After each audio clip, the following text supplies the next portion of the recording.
좋은 아침입니다. 오늘은 저희가 계속해서 건강정보 및 코로나19 상황에 대한 새로운 업데이트를 전해드리겠습니다. 오늘의 첫 뉴스는 청소년들이 성인처럼 같은 용량을 받으면 어떻게 될까라는 정보입니다. 자세한 내용은 다음과 같습니다. 학생들한테 코로나19 백신 접종해 주는 것이 정부와 국민들에게 큰 우려가 되고 있습니다.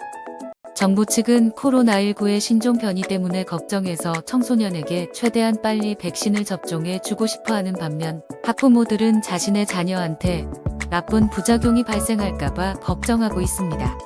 그렇기 때문에 8일 오전 서울 양화중에서 교육부가 진행한 청소년 코로나19 백신 접종 온라인 포럼에서는 만 12, 17세 소아 청소년 백신 접종과 방역 패스 적용을 둘러싼 우려와 문제 제기가 이어졌습니다.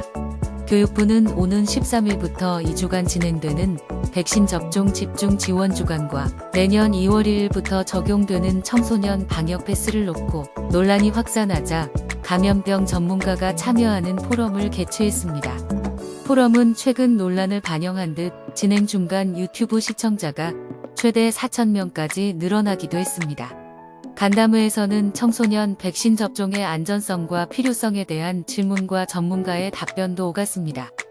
학생들은 성인과 체격 차이가 나는데 같은 용량을 맞아도 되느냐는 질의가 나왔습니다.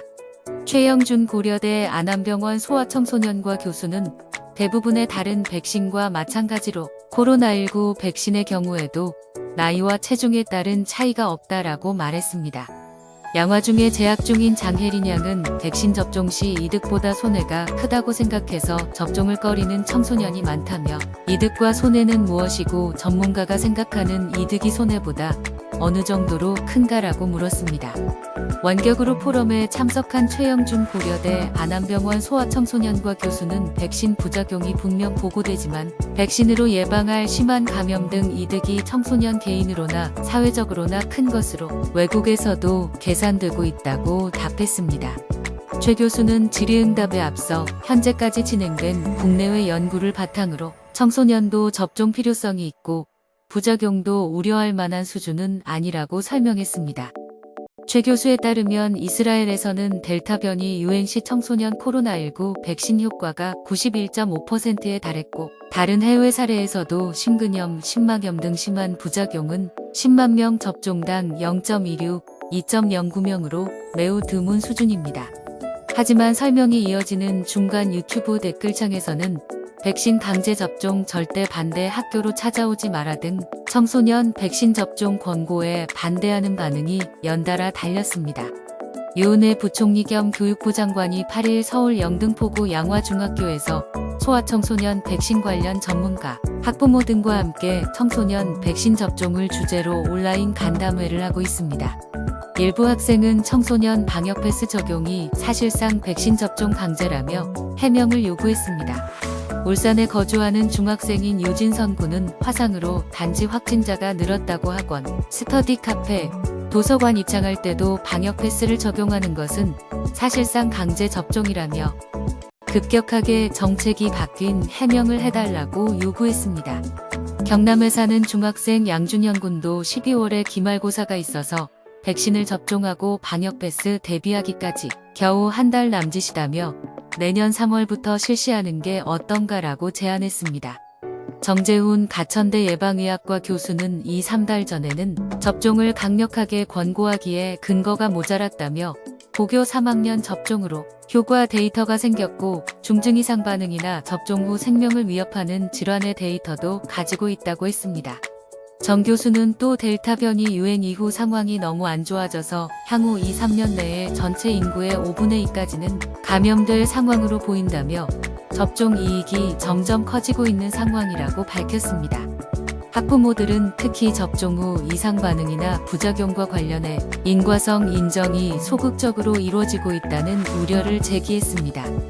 한 학부모는 2차 접종까지 마친 두 자녀가 접종 이후 가슴 통증과 호흡 곤란 등으로 병원을 찾았지만 적절한 조치와 안내를 받지 못했다며 경험담을 털어놨습니다. 교육시민단체 공정사회를 위한 국민모임은 전국 초중고교생 자녀를 둔 학부모 18,349명을 대상으로 이틀간 설문조사를 벌인 결과 91.7%가 자녀에게 접종을 시키지 않겠다고 답변했다고 이날 밝혔습니다. 60.9% 11,175명은 백신 안전성이 확보될 때까지 접종을 시키지 않겠다고 답했습니다. 정 교수는 민간 전문가로 구성된 백신 안전성위원회가 설립됐다며 백신과 부작용 간 인과관계가 증명될 수 있을 것이고 인과성을 완전히 배제할 수 없는 것은 연구를 통해 추후라도 보상할 절차를 준비 중이다고 말했습니다. 방역 패스 적용 관련 질의가 이어지자 유은혜 부총리 겸 교육부 장관은 현장 의견을 충분히 정책에 반영하겠다고 했습니다. 유 부총리는 방역 패스 제도가 현장 수용성을 높이면서 적용될 수 있게 개선 방안이 있을지 적극 모색하겠다며 무조건 강제나 의무적으로 접종하라는 것은 아니다고 밝혔습니다. 그러면서 간곡히 당부드리고 싶은 것은 소아청소년 백신 접종에 적극 참여해 주시길 바란다는 점이라며 자신과 가족, 공동체 전체를 지키기 위해 백신 접종 동참을 거듭 당부드린다고 말했습니다. 아무튼 코로나19 팬데믹을 이기기 위해 국민들과 정부가 더 많이 노력해야 하죠. 저희는 다음 영상에서 더 많은 정보를 보도해 드리겠습니다. 다시 뵙겠습니다.